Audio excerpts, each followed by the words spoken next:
মুক্তিযুদ্ধের পরে উনি কি কি ব্যবসা করছেন, যে ব্যবসার কারণে কালিহাতি টাঙ্গাইলে ওনার এত সম্পত্তি, বলেন বলতে গেলে ওনার টাঙ্গাইলের বেশিরভাগ সম্পত্তি ওনার পরিবারের। তাহলে উনি এই সম্পত্তিটা কিভাবে পেয়েছেন? এই উত্তর টাঙ্গাইল কালিহাতি তারা যদি দেখে, বাসি দেখে, সে তারা উত্তর দিবে। আমার কাছে যে জবাব আছে, এগুলো বেশিরভাগ সম্পত্তি জবরদখল করা। ঠিক আছে, এই লোকটাই একটা সুবিধাবাদী। এর আগে যখন 2018 সালে বিএনপি ক্ষমতা আসার সম্ভাবনা তৈরি হয়েছিল, নাগরিকরা সাপোর্ট দিয়েছিল তখন তাদের সিটিকে এখানে আসে সারাক্ষণ হাসিনার বিরুদ্ধে বলছে। আবার যখন মনে করছে যে হাসিনাকে আজীবন সরানো সম্ভব না, তখন হাসিনাকে মা বোন এগুলো ডাইকা মুখে খেলা তুলছে।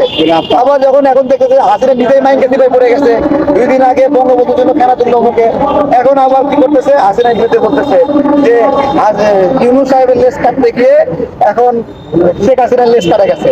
এখন বুঝলাম যে ইউনূস সাহেবের লেজ কাটছে, হাসিনার লেজ কাটছে, আপনার কি কাটছে বলেন তো?